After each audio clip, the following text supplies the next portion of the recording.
Así que sin más voy a recibir al profesor de filosofía, bueno, docente además de ética en el CLAE, escritor, investigador, especialista en políticas y gestión de la educación, pone la mañana en camino, Pablo Romero. Buen día, bienvenido, Pablo. Buen día, Ale. Bueno, y bienvenido. Ustedes, les agradezco como siempre la oportunidad de la palabra.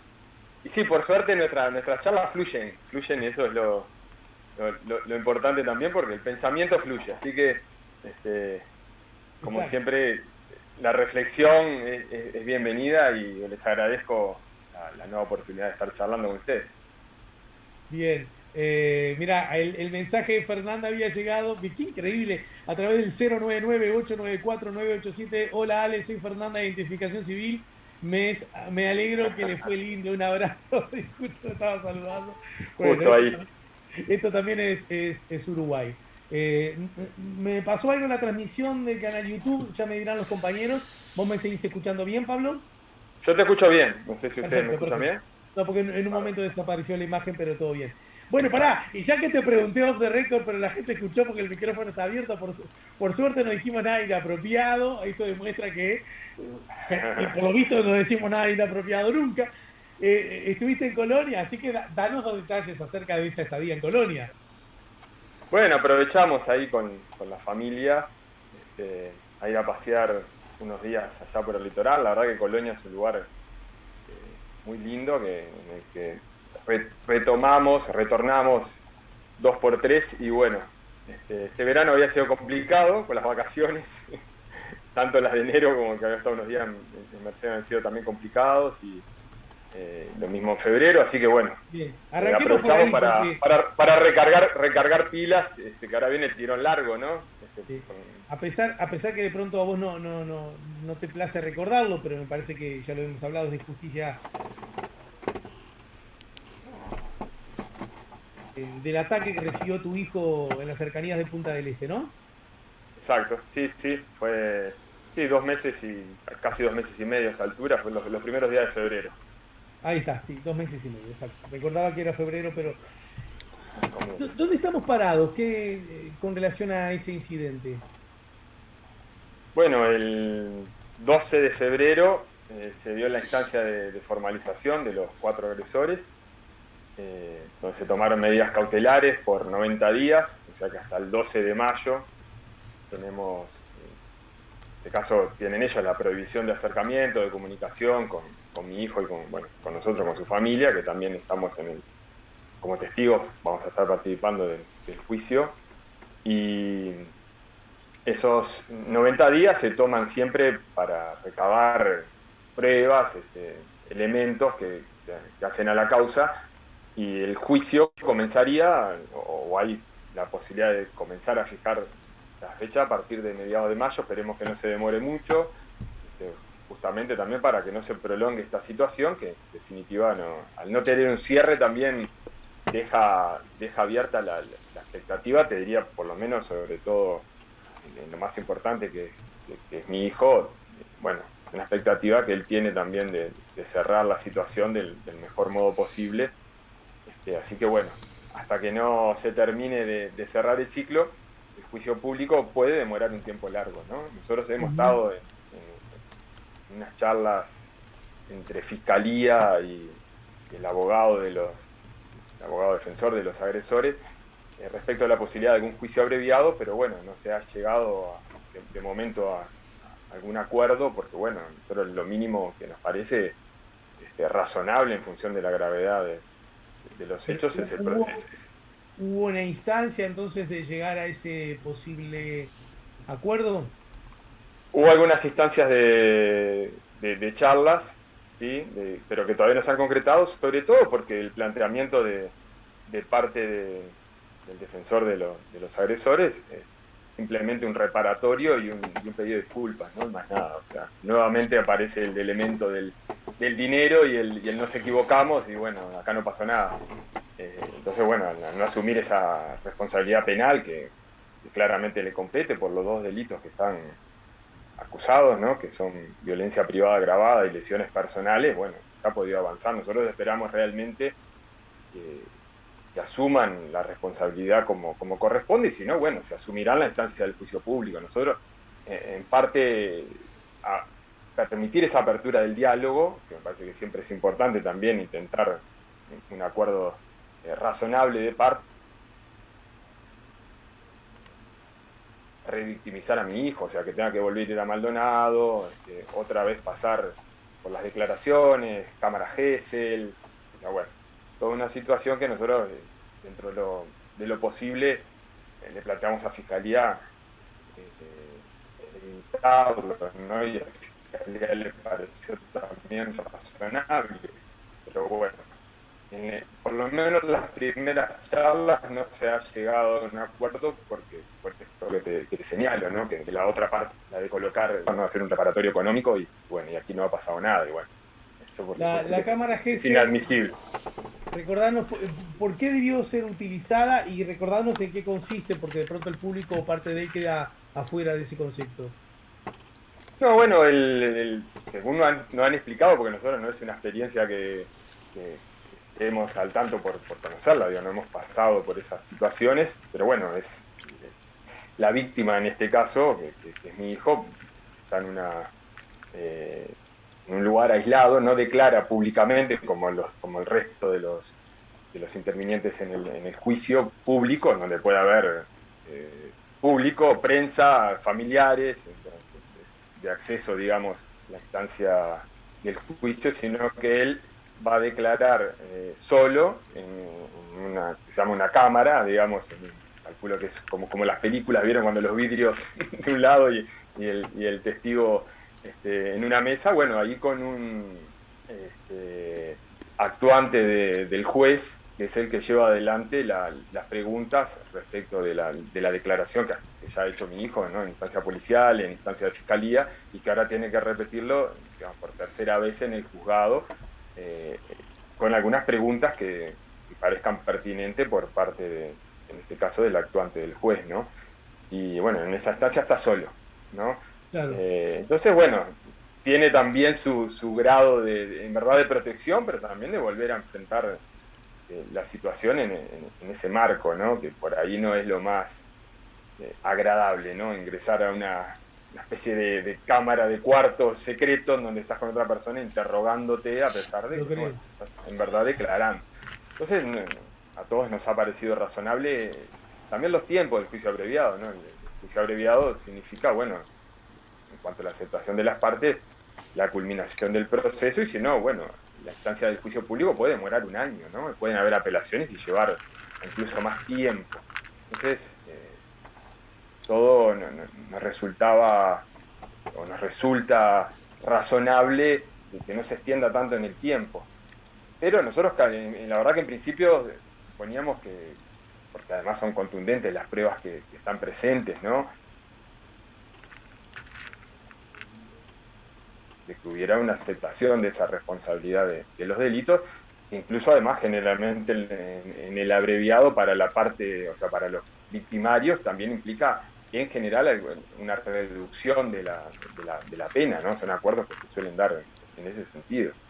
Pero bueno, este, así que estamos un poco a la espera tenemos hasta mayo, por supuesto, de la posibilidad de seguir conversando sobre este juicio abreviado posible, y si no, iremos al juicio público, que me parece que es una instancia también para volver a poner el tema en escena, ¿no? Y aportar también de la reflexión y aportar también detalles que hasta ahora no han estado presentes, que nosotros que vamos a sumar en ese momento, y quizás también, sin ánimo de escracho ni de nada, también colocar en escena a los agresores, ¿no? Porque nosotros, de hecho, el blindaje un poco mediático que han tenido ha sido básicamente gracias a nosotros, ¿no? Que no hemos colocado en escena ni sus nombres, ni sus rostros, hemos tenido esa protección a pesar de que hay una formalización de la justicia ya, ¿no? Al respecto de ellos. Y nosotros hemos tenido que estar en la escena pública, porque en definitiva esa escena pública fue también la que permitió, la que favoreció la rapidez del juicio y la atención sobre la situación y la reflexión que la situación ha ameritado. pero también se han visto beneficiados por un cierto protección y anonimato. Y eso también, por un lado, me cuestiona cuando suceden este tipo de situaciones, cómo la víctima, ¿no?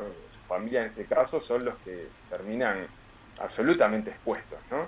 Y los victimarios, sin embargo, no están presentes, ¿no? Ha habido también debemos decirlo, un blindaje en ese sentido y que en parte ha sido favorecido por nosotros, ¿no? Por nosotros mismos, porque hemos tenido la posibilidad de difusión de nombres, rostros, de lugares en donde estas personas, su contexto, ¿no? Y lo hemos evitado. Y bueno, el juicio público lamentablemente va a ser para todos un sacudón, ¿no? Sobre esto que decís, se me ocurre que los agresores podrían decir, bueno, ¿qué anonimato y qué blindaje, de qué anonimato o de qué blindaje habla? Cuando nosotros mismos, cuando yo mismo, una vez que la televisión fue a entrevistar al padre del muchacho al que le pegamos, nosotros mismos salimos en cámara porque así lo pedimos. El principal. Sí, sí, el principal agresor, ¿no? No los otros tres, de los cuatro, quien salió en cámara y dio su nombre y su rostro fue el principal agresor, ¿no? El que atropelló con el cuatriciclo a mi hijo y bueno, intentó atropellar por segunda vez. Cambiar también durante el juicio público, porque yo realmente creo que puede llegar podemos llegar a la conclusión de que, o al planteamiento de un homicidio en grado de tentativa, ¿no? Que la Fiscalía no se ha animado desde ese lugar a medir la intencionalidad, pero yo creo que las imágenes también que van a formar parte de las pruebas son contundentes al respecto de que podría haber también ese cambio de carátula, por lo menos respecto del principal agresor. Sí, sí, sí, tenemos las imágenes según la Fiscalía. Yo tengo la carpeta de investigaciones, la verdad que no me he animado todavía a mirarlas, pero está recreado a partir de las cámaras del Ministerio del Interior y de las cámaras de los vecinos, casi en un 90% de toda la narración que hace mi hijo, ¿no? Sobre la situación vivida. O sea, por eso un poco lo que te decía hace un rato, ¿no? Que las pruebas en ese sentido son bastante contundentes, además de que hay testigos oculares, ¿no? De la situación, vecinos que lo vieron y que aportaron ya en su momento en Fiscalía su testimonio, y bueno, en la instancia del juicio también tendrán que hacerlo, ¿no? Bien. Cuando ocurrió lo que ocurrió, enseguida, y bueno, luego recuerdo que lo hablamos en su momento, lo hablaste aquí en La Mañana en Camino y además lo hablaste en otros sitios, que el estado público, la dimensión de los hechos, siempre parcial y corta, porque los hechos son los hechos y una buena narración de los hechos no va a permitir nunca llegar a la dimensión vivencial de los mismos. Pero yo me acuerdo que en ese contexto una de las cosas que hablábamos y yo mismo te reconocía es que tuviste la pertinencia, la capacidad y el talento, ¿por qué no?, de expresar a través de palabra escrita los hechos, las circunstancias, la narración, para aproximarnos a lo que ocurrió. Y todo eso motivó un posterior debate, comentarios, atravesados por vectores muy distintos que llegaban desde lugares muy diversos y con algunas derivaciones que podría decirse insospechadas, algunas de ellas, ¿no? Cito una que fue muy aludida, un desencuentro, un enojo, una discusión, una indignación, no sé qué palabra es la más adecuada, que te tuvo a vos como padre de la víctima y por ende también víctima, por un lado, y a la senadora Bianchi por otro. Yo sé que es medio difícil lo que te voy a pedir porque vos en alguna medida sos protagonista, pero también sos educador y también, digamos, has asumido una responsabilidad que vos no podés tan fácilmente sacártela de... Han pensado mucho más, va Ferreira justamente en este año tan especial, a darnos herramientas para los vínculos y darnos herramientas para los vínculos fundamentalmente cuando hay diferencias y conflictos, ¿verdad? Es decir, ¿por qué crees que pasó lo que pasó? ¿Por qué ese montón de señales no buenas que se sumaron a la no buena señal inicial de todo esto, ¿no? Bueno, lo que vos tocás es un punto fundamental, ¿no? Y hablando un poco también del año baferreiriano, ¿no? Porque creo que nos está costando muchísimo la convivencia y tenemos episodios como el que sufrió mi hijo de violencia física directa, ¿no? Que tiene que ver también con cómo procesamos la diferencia, pero después tenemos episodios como el que sucedió con la senadora Bianchi, ¿no? Que además en el carácter institucional que Bianchi ocupa y en el mensaje masivo y público que ella puede, por el lugar que ocupa, colocar en escena, donde bueno, ahí hay una violencia de todo tipo, ¿no? Una violencia que es verbal, que es institucional, y la verdad que nos afecta mucho en el proceso de la calidad de la democracia, ¿no? Yo un poco cuando estaba en el medio de esa, que no fue una discusión, ¿no? Porque en verdad fue una agresión directa de la senadora sobre mi persona y además aludiendo al caso de mi hijo, justo estando en el medio de un proceso penal, o sea, por lo cual interviene. Además, no sé si ha llegado a ver esa parte del detalle de la discusión, incluso exhibiendo públicamente comunicaciones privadas que yo había tenido con ella, comunicaciones que además un poco lo que hablábamos justo antes de iniciar el programa, ¿no? Porque en verdad lo que charlábamos en términos privados ratifica lo que yo venía también dialogando en el ámbito público. Pero bueno, ya el mero hecho de colgar en Twitter comunicaciones por WhatsApp habla del nivel de barro, ¿no? En el nivel de bajeza en el que la senadora termina aterrizando, con lo que esto implica de ejemplo hacia la sociedad y de práctica de la política, ¿no? De lo que nosotros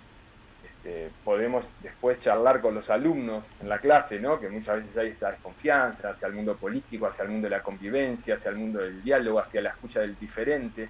Entonces un poco te decía esto, ¿no? Que a veces uno da años clases, ¿no? Y está permanentemente con sus alumnos intentando dialogar en la importancia de la escucha del otro, de procesar la diferencia, de convivir con aquel que no piensa como nosotros, ¿no? De tomar la base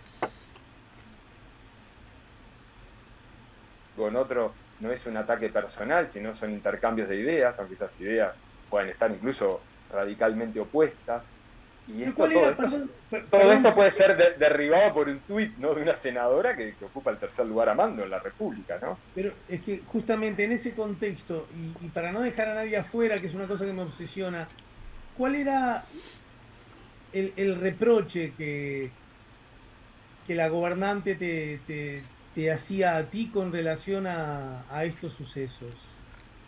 Bueno, es que el hecho, yo no estaba, mira, todo sucede, por supuesto, es previo a la instancia del referéndum, entonces yo hago alusión en redes sociales, un análisis, la verdad que sin tomar parte incluso por si voto sí, voto no, pero sí hace un análisis en relación a la eliminación de los consejos que se proponía en uno de los articulados de la LUC, que se propone, ¿no? Que de hecho ya está en funcionamiento hace unos cuantos meses, ¿no? Del año anterior.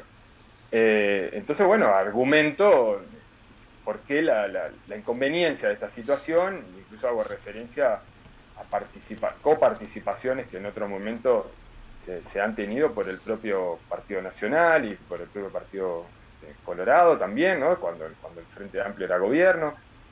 Pero esto te digo, incluso sin llegar a manifestarme en un sentido u otro, ¿no? Un análisis bastante técnico de cuestiones educativas, incluso de diferencias en la balanza entre la NEP y el MEC en relación a otros momentos de la gobernanza de la educación, cómo la LUC también modificaba esa balanza. Bueno, y lo que en verdad recibo como respuesta, digo, se genera un intercambio, un diálogo bastante rico, te diría, en redes sociales, más allá de que siempre hay algún integrante de esas trincheras, sea hacia un lado u otro, que bueno, en vez de aportar en ideas, aportan en etiquetas o son un poco agresivos en su manera de manifestar sus ideas, pero lo cierto es que aparece ahí descolgada la senadora Bianchi bueno, insultándome, diciéndome, se te cayó la careta, es un hipócrita, vos politizaste lo de tu hijo. Ahí coloca en escena la situación de mi hijo para, según ella entendía, que yo estaba llevando agua hacia la votación por el sí de la LU, y que eso implicaba que en verdad yo había politizado el hecho de mi hijo para llevar también votos hacia una locura, un grado de, nada, asociaciones además, ¿no? Porque podíamos discutir eventualmente ese articulado y tener un intercambio de ideas como corresponde, pero bueno, la verdad que entró en ese círculo de agresión, recibió ella en la red un rechazo, ¿no? A esa actitud, y le sumó a esa circunstancia exponer los audios, que en verdad los audios yo planteo justamente que yo no estaba politizando el asunto, y le marco con ejemplos claros, incluso en participaciones en los medios donde se me había preguntado respecto a ese asunto, de si esta cuestión de la apariencia delictiva que emergía en el caso de mi hijo implicaba una politización del tema, ¿no? Y por supuesto que yo en ningún momento terminé hablando de la LUC. Sí entendía, eso sí yo lo manifesté, que si uno de los artículos de la LUC, que era lo que se estaba planteando en redes, hablaban de hechos delictivos, que los hechos delictivos podían tener, hechos con apariencia delictiva, podían tener sujetos con apariencia delictiva, y en las redes se había hecho referencia incluso a alguna expresión del senador Gandini en algún momento sobre qué implicaba la apariencia delictiva, pero eso ya no corrió por mi cuenta, o sea, yo no ingresé en esos terrenos. Y la senadora Bianchi lo llevó a esos terrenos de la peor forma, ¿no? O sea, con la descalificación, con la intromisión en el caso con una opinión personal, que hasta podía afectar el caso, ¿no? Porque puede ser hasta un argumento decir, aquí hay una politización intentando disminuir los hechos a partir de decir que hay una intencionalidad política de algún modo, ¿no? Entonces me parece que es de una irresponsabilidad enorme, y además en los términos, ¿no? Porque uno puede En todo caso, disentir.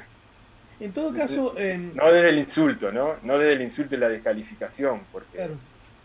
es Pero terrible. esta me parece que es una buena muestra de, a ver, vos estás trabajando en la NEP o en el Codicen, lo seguís haciendo, lo estuviste haciendo, ¿no? Sí, sí. Yo estuve entre septiembre del 2020 y ahora hasta el 28 de febrero de este año, o sea, un año y medio estuve. Y de hecho yo me aparté, renuncié al cargo que yo estaba ocupando como asesor de la NEP, como asesor específicamente de presidencia de Codicen, que por diferencias que yo tenía y que tengo respecto de la visión de los docentes, ¿no? Yo creo que hay mucha falta de diálogo, pero además hay una mirada,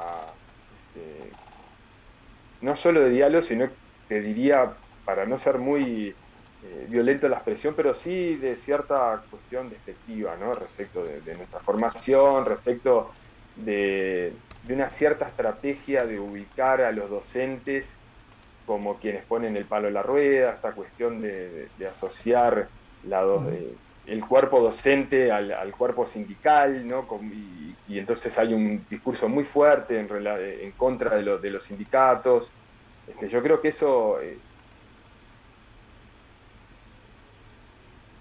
empuja mucho, y uno lo ve en las redes, al desprestigio social de los docentes, ¿no? Los docentes estamos siendo permanentemente agredidos, Alejandro. La verdad que se entra en las redes, vagos, atorrantes, que trancan al gobierno. O sea, entonces cuando vos ves en una sociedad, porque todos hemos pasado, ¿no? Por maestros o profesores, estoy seguro que estas propias personas que a veces se refieren en esos términos a los docentes, deben haber tenido experiencias bien positivas, ¿no? Con sus maestros y profesores. Sin embargo, ha instalado toda una discusión de que el gran problema de la educación somos los docentes, ¿no? Cuando en definitiva, si hemos sostenido los docentes, incluso en estos momentos, sobre todo que hemos pasado de pandemia, el sistema educativo, y siempre hemos sido los grandes promotores de justamente mejoras sociales y de la formación, como yo siempre digo, ¿no? De todos los profesionales del país, de la formación en valores.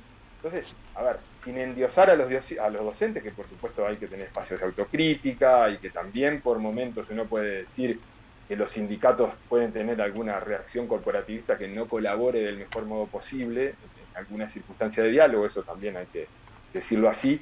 Sin embargo, me parece que la principal responsabilidad, sobre todo, corre por parte de los propios gobernantes, ¿no? Quienes están al frente de los espacios públicos y que pueden tender espacios de políticas educativas, tienen que tender puentes y sobre todo tienen que tener mucho cuidado en la proyección de la imagen pública que se arroja de los maestros y de los profesores, ¿no? Entonces yo he tenido desde ahí una enorme diferencia porque hay una instancia, yo entiendo que es despectiva, que es agresiva, que es de salida pública, en donde se hace ese vínculo entre docentes y sindicatos, y los sindicatos son el eje del mal en la República Uruguaya, ¿no? En el Uruguay. Entonces, la verdad que disintiendo con ese discurso y teniendo diferencias también respecto de lo que propone la LUC en cuanto a la gobernanza de la educación, en cuanto a lo que yo entiendo que es una pérdida también de autonomía de la ANEP respecto del Ministerio de Educación y Cultura, bueno, yo realmente sentí la necesidad, que es una necesidad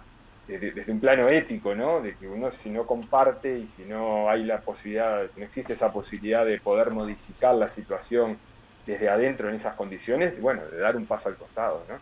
Y de hecho, yo me corrí y lo primero que hice unos días después de haber renunciado a la ANEP fue dar mi opinión ahora libre, porque también es una cuestión de respeto, ¿no? Uno no puede formar parte de una institución, en este caso la institucionalidad educativa de la ANEP, y estar criticándola formando parte, ¿no?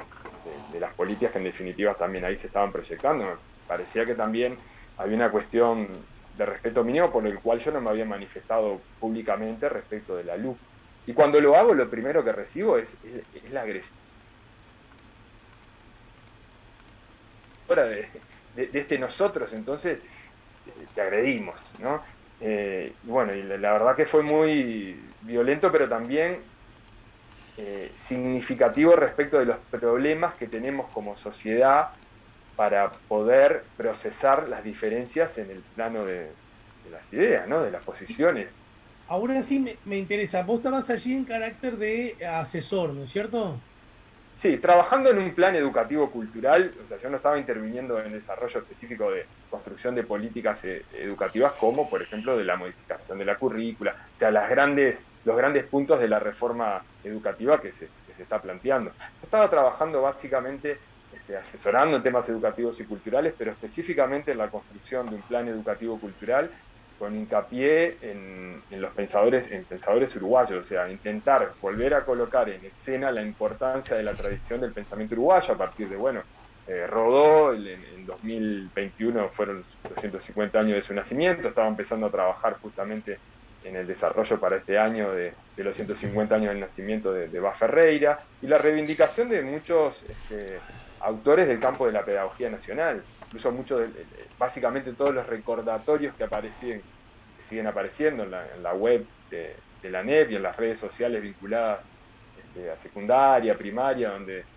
se rememora y se hace alusión a la obra y el pensamiento de pedagogos uruguayos, de docentes que generaron obras de reflexión y de pensamiento importante en nuestro país. Bueno, eran de mi autoría, o sea, ¿no? Yo venía trabajando en ese punto de investigación, pero sobre todo con el rescate de pensadores uruguayos. No, nos va a quedar para más adelante hablar un poco bastante, ¿no? De Bá Ferreira, pero en todo caso, a mí me parece interesante un dato de carácter histórico, ¿no?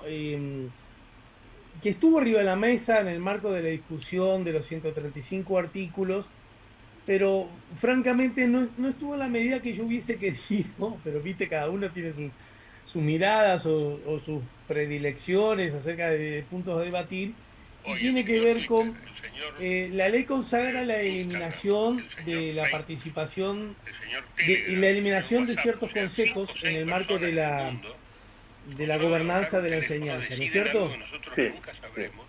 Desde el Poderes desde el punto de vista controlan. histórico, No hay duda. ¿Por qué la no lo harían? coparticipación, Si yo he tienen las conversado, herramientas, lo van a hacer. lo quiero decir Cuando eso también, así que voy a ser suceda, muy ¿cuál es el cuidadoso, medio he de la conversado off the resistencia? record Uy, uy, uy, con la radio. Porque yo solo, hombres con un del equipito Partido y un micrófono Nacional, escondido con una históricamente batería vinculados en al una Partido cueva, me Nacional vuelvo loco. y históricamente Porque vinculados cambio la con la antena todo el educación, tiempo, que no tienen hay diferencias email, con eso. no hay redes, es aire. Sí, te triangulan. Bueno, ya no solo porque usamos entienden que distintos es muy equipos, valioso estamos organizados. La radio es la que resistencia los profesores del mundo negro del estén futuro. discutiendo cosas que les atañe a ellos, ¿verdad? Exacto. Sino que además se da un poco de bruces con la tradición del Partido Nacional, que se ha hecho una cosa al Partido Nacional de que existe como tal, es bregar por la coparticipación, ¿no? La participación en las cosas del Estado en general. Desde ese lugar, la, la historia y la historia del pensamiento, a propósito de este tema en particular, ¿qué tiene para decirnos? Porque yo creo que se perdió una linda oportunidad. Incluso lo digo desde la perspectiva del rol que tienen que jugar los docentes en general y los sindicatos en particular, acerca de por qué eso de pronto no está bueno, más allá de que no te guste tanto lo hecho por este sindicato o aquel sindicalista en el marco de este o aquel gobierno. Es decir, la participación como tal es algo muy caro, muy reivindicado, muy necesario desde distintas miradas, ¿no? Exacto, y nosotros hemos tenido esfuerzos enormes, ¿no? Que a veces han concluido de buena forma y otras veces quizás no tanto, pero los Pablo, esfuerzos voy a estaban ser malo presentes. con vos. Voy a ser Sí, ingrato contigo. ¿Te animás a hacerme esta luego de la pausa? dale, dale, vamos luego de la pausa. ¿Eh? Sí, sí, le metemos ahí. Ahí. Ahí se me cortó. Lo seguimos conversando luego de la pausa, ¿te parece? Ok, bárbaro. Dale. Estamos con.